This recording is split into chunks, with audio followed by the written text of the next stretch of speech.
The organic cereal market in Europe is an interesting market which is growing continuously during the last years.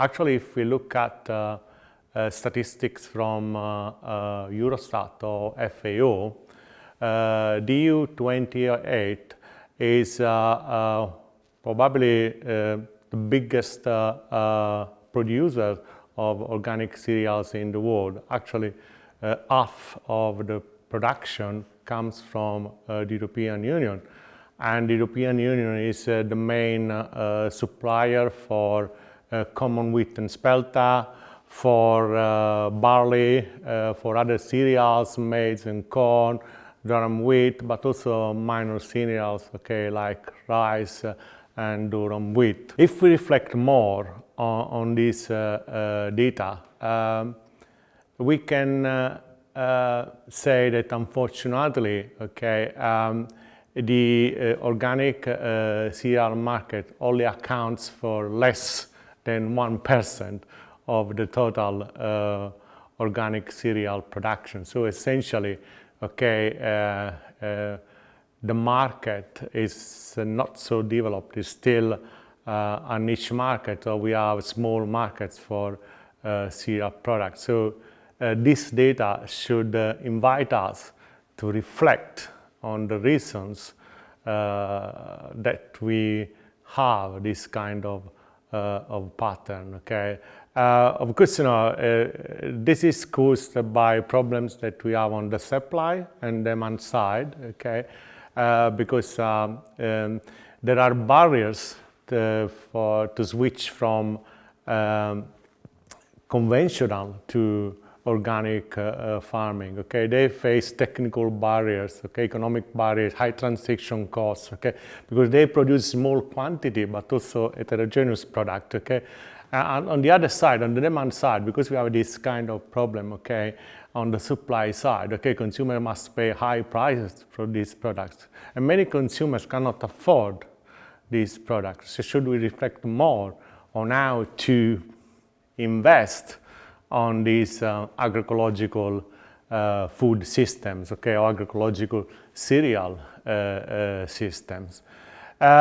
This requires a lot of thinking, because, you know, there are a lot of conflicts, okay, to understand where we're going to, okay, because, you know, we need to understand how to invest on human resources, okay, on natural resources, on economic resources. Okay? There are two emerging paradigms. Okay, one is the agroecological paradigm, for which the Cerere project is working on. Okay, the other paradigm, okay, is the life science integrated paradigm. Okay, so we need to understand, okay, what kind of sustainable world we would like to develop. Okay. And of course, you know, the Cerere project is giving a small contribution, okay, to this problem, because we need to understand how these agroecological systems, cereal agroecological systems work. Okay, so during these 3 years, okay, because the Cerere project started in November 2016, okay, we have produced a lot of material. Okay, for example, case studies where we have analyzed, okay, these agroecological food system. Because we have analyzed this system in terms of economic, in terms of technical, but also in terms of social aspects. And, you know, there is a lot of to understand, and working with stakeholders, because this is a thematic network. Okay, we are sharing our knowledge, our experiences, putting together best practices and research results. Okay. And this is important because, you know, this work, okay, it's important to develop policies to promote these systems, okay? And I believe that, you know, the common agricultural policy is not fit anymore to promote this system, okay? What we need is probably a new policy, or probably a new common sustainable food policy in the EU. Okay, where policymakers looking at these agroecological transition systems can put together, okay, different policy tools, okay, belonging to information measures. For example, okay, think about social marketing campaigns, advertising policies, labeling policies, but also market measure. Think about taxes, subsidies, okay, mixing taxes and subsidies, okay.